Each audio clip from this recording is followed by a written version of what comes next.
Guys, welcome to my video lesson. So today, pag-aaralan natin kung paano list down ng ating database or yung laman ng table natin sa ating database. So previously, pinag-aralan natin yung pagka-connect ng ating database using PHP.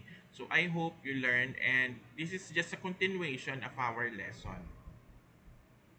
So what we're going to do next, so this is our code pa rin. Ito pa rin yung ating naiwanang code. Iko-connect natin ito doon sa table na ginawa natin earlier. So to do that, ito yung ating gagawing code. So gawa po tayo ng variable dito, pangalanan po natin siya ng SQL. So we'll be using the SQL query. So paano ba yung SQL query? So doon sa ating sum, i-open lang natin yung ating server. And then, ika-copy lang po natin yung code. So open po natin yung database. And then yung ating table. So as you can see here, ito yung ika-copy nating SQL command. So copy, Control C. Then paste natin dito sa ating PHP file. Control V. And then, burahin lang natin yung backticks. Hindi po natin kailangan yan. Then, end natin with a semicolon. Next, what we're going to do is to prompt whether if we have connection with our table. So, gawa ulit tayo ng variable. Pangalanan natin siya ng students. And then, ang value niyan ay yung ating function which is query. So, syempre, wag natin kalimutan yung variable natin or yung database connection natin. So, with our operator for the query, so paloob natin dito sa loob ng parenthesis yung ating query or yung SQL variable natin. Or, gamitin natin yung OR operator, i-end natin yung session kapag nagkaroon ng error.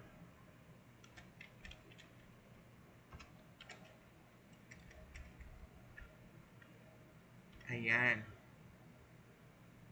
Then after that, gawa po tayo ng panibagong variable. Pangalanan natin itong row.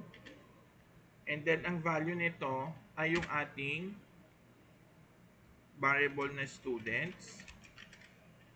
And then we will be using the function fetch kasi kukunin na natin yung data from our table.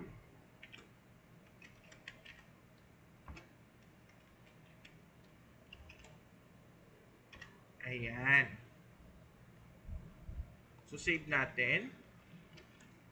Then refresh. So, okay naman siya. So, alisin natin itong message na ito kasi hindi naman natin kailangan yan.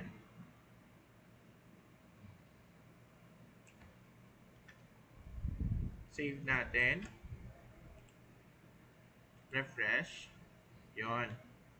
So, para mas malaman natin na talagang nagko-connect siya sa ating table, i-print natin, print R, yung row. Save natin. Refresh. So, there you go. So, merong laman yung ating table. Ito yung mga fields. Yan.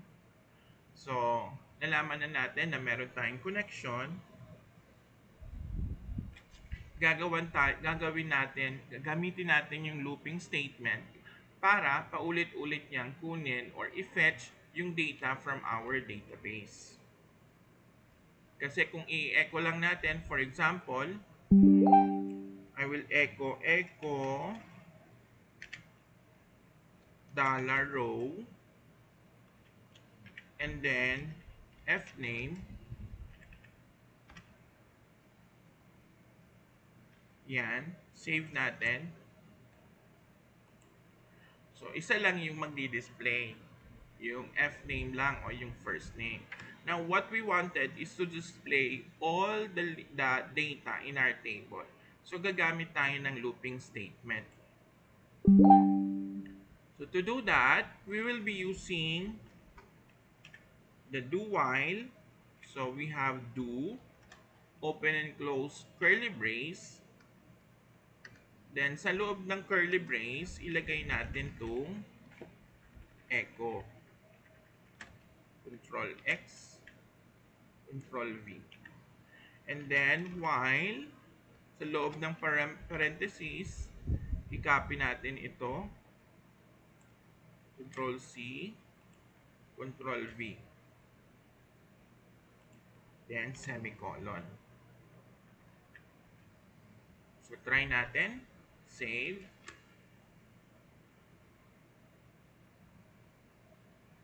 Refresh.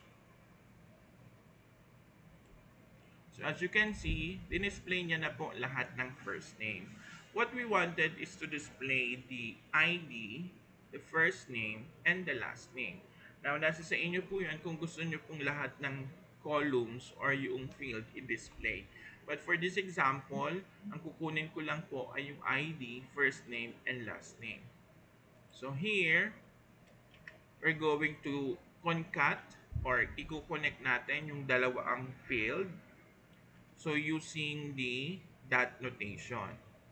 So, maglagay lang tayo ng spacing. And then, dot, dollar row, square bracket. Sa loob ng square bracket, lagay natin ay lname.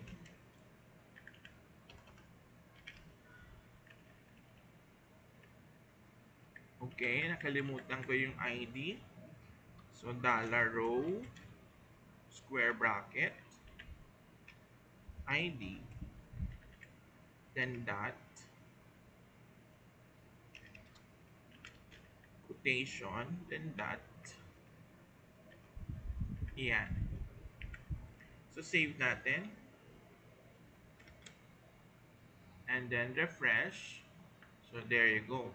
So, ayusin natin, lagyan natin siya ng BR or yung parang tab para pumunta siya sa next line. So, dito, concat, double quotation, then lagay natin dito yung BR na tag. Save. There you go. So, na-display na natin yung laman ng ating table.